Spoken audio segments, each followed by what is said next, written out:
5 وقت نماز فرض ہے. تمہارا کوئی پیشوا پیدا ہو کر یہ کہے کہ جی آپ 2 وقت کی نماز پڑھو، تو اس پیشوا کو آپ مت مانو، اس لیے کہ یہ ایک تو قرآن اور حدیث کے خلاف بات ہو جائے گی. قرآن میں تو نہیں ہے یہ. جب نبی سے 5 وقت نماز ثابت ہے تو یہ 2 وقت کی کیسے پڑھ رہا ہے؟ تو ایک یاد رکھنا، ایک ہے اعتقاد. اعتقاد کا مطلب ہے کہ آپ نے پورے دین پر ایمان لانا ہے. اس کے ایک جز کا بھی آپ نے انکار کیا، آپ ایمان سے خارج ہو جاؤ گے. اعتقاد کے اعتقاد کا ایک جز انسان کو کفر میں مبتلا کر دے گا. اور ایک ہے عملی، یعنی مانتا تو ہے مگر عملی کرتا نہیں ہے، اس کو عملی کفر کہتے ہیں. اس سے یہ دائرہ اسلام سے خارج نہیں ہوتا، فاسق. مثال کے طور پہ مانتا ہے 5 وقت نماز ہے اور جس طرح حضور نے پڑھی ہے مگر پڑھتا نہیں، تو یہ کافر نہیں ہے. یہ قبول بھی کرتا ہے کہ میں غلط کرتا ہوں، اس کو فاسق کہا جاتا ہے. ایک کہتا ہے کہ جی میں بہت اچھا کرتا ہوں، نہیں پڑھتا، تو یہ کفر میں چلا جاتا ہے. کیونکہ ہم اللہ کے بندے ہیں اور اللہ ہی کے طریقے پہ چلیں گے. تو اللہ کے طریقوں کو ماننا اور حضور کے طریقوں کو ماننا اور اولی الامر، اب ہر کوئی اولی الامر نہیں ہے. تو من الناس من یقول میں جو اللہ تعالیٰ نے جس کو اولی الامر فرمایا ہے وہ صحابہ ہے. وَإِذَا قِيلَ لَهُمْ آمِنُوا كَمَا آمَنَ النَّاسُ، جو لوگ ایمان لائے تو وہ صحابہ کی طرح لائے. یعنی ایمان اعتقادی بھی ہو اور ایمان عملی بھی ہو.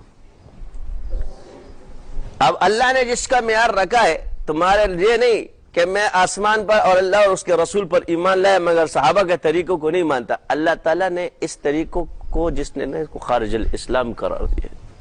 اب دنیا میں کوئی شخص کو، تو اب وہ آدمی جو یہ کہتا ہے کہ یار یہ تو بس اس کو چاہیے کہ اس کے طریقے کو قبول کر لے. تو جو اللہ نے طریقہ، یہاں تم کسی کو بدماشی کر کے جو ہے نا دبا دے گا، دوسرے کو دبا دے گا، تو اللہ سے تو آخرت میں نہیں بچ سکتے. وہاں تو تیرا زور نہیں چلے گا.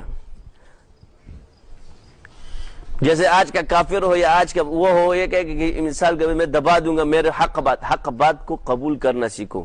جب حق بات آپ نے قبول کری بھلے عمل نہ کرو، کم سے کم جہنم میں رگڑے کہا کہ جنت میں چلے جاؤ گے. اگر تم نے اس کا انکار کیا تو پھر ہمیشہ کے لیے رہو گے. یعنی زیادہ ہی بدماشی دکھانی اور عمل نہیں کرنا، تو کہیں گے جی اگر عمل کر لیا تو جہنم سے بری ہو جاؤ گے، اور اگر عمل نہیں کیا تو رگڑے تو تم نے کھانے. اب اللہ کی مرضی جتنے رگڑے تمہیں دے بغیر توبے کے مرے. تو اللہ کے دین میں تحریف مت کرو. نہ کوئی حاکم اس پہ زبردستی کر سکتے. یہ اللہ سے جنگ ہے، مخلوق سے نہیں. جب بات دین پر آئے گی تو پھر یہ اللہ اور اس کے رسول سے جنگ شروع ہو جائے گی. یعنی سود ایک ایسا خطرناک گناہ ہے کہ اس کے بارے میں 2 بات میں، ایک اللہ کا ولی، ایک اللہ کے ولیوں کو مت چھیڑو، اور ایک سود. یہ بڑے، اس میں تو ڈائریکٹ کہ جو سود کھاتا ہے اس کا بھی اللہ اور رسول سے اعلان جنگ ہے، اور جو اللہ کے ولی کو تنگ کرتا ہے اس کا بھی اللہ اور رسول سے اعلان جنگ ہے. یعنی اس کو مار کر بھی اب تو بچے گا نہیں.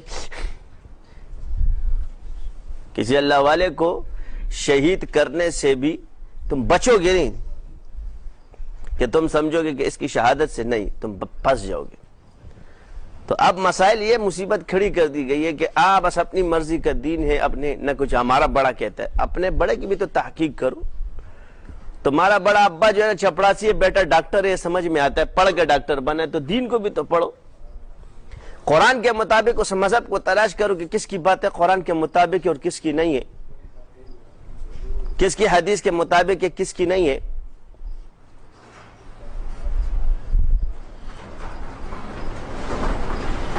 بس میں کلمہ پڑھتا ہوں، میں مسلمان ہوں.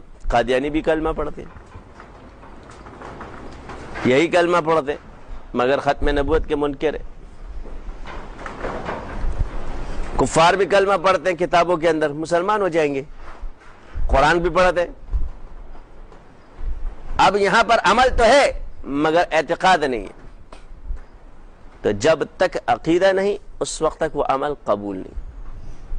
جب آپ کا عقیدہ صحیح ہوگا آپ کا عمل قبول ہوگا. تو ارکان اسلام میں نماز کس طریقے سے پڑھی ہے؟ چاروں طریقے، ہر طریقہ حضور سے ثابت ہے، مگر پڑھی 5 وقت ہے، سب پڑھتے۔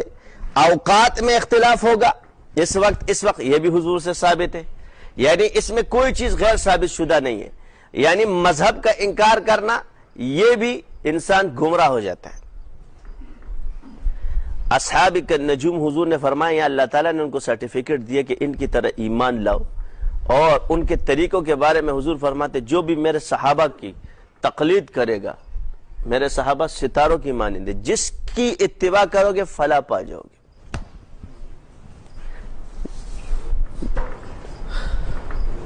اب آج کا عوام بھی اپنے آپ کو ان کے ساتھ ملا لے، وہ بھائی ان کو سرٹیفکیٹ وہ علم کے سمبند ہے۔ ہمارے ہاں کیا ہے، جو بالکل سادہ وہ بزرگ دنیا کا کچھ نہیں جانتا، للو پنجو ہو، ہار کبوتر والا ہو، کہتے یار یہ بالکل صحابہ کے طریقے پر ہے، ایسا چھپاٹ ماروں تم لوگوں کو۔ وہ صحابہ بیدار مغز، ان کی سادگی اختیاری ہے، غیر اختیاری نہیں ہے، انہوں نے اختیار کیا ہے، سادگی کو پسند کیا ہے، ورنہ وہ علم اور اجتہاد کے سمندروں میں ڈوبے ہوئے تھے۔ ان کو اور ان کو کوئی نہیں مل سکتا۔ یہ قید اللہ نے اس لیے لگائی ہے کہ تم پہلے اس بارڈر کو کراس نہیں کر سکتے، رسول اور نبی کا بارڈر تو بہت بڑا ہے۔ یعنی اجتہاد کے بعد جو صحابہ ائمہ مجتہدین ہیں، اس کے بعد بھی جمہور علماء اس بات پر پہنچ گئے، یعنی اس مزاج تک پہنچنے کے لیے علم والے یہ کہیں گے کہ جب ہم نہیں پہنچ سکے اور سارے ڈاکٹر ایک بات پہ پہنچ جائے کہ یار یہ کینسر لا علاج ہے، بڑے سے بڑا ڈاکٹر، تو تم اس وقت کیا کہتے ہو؟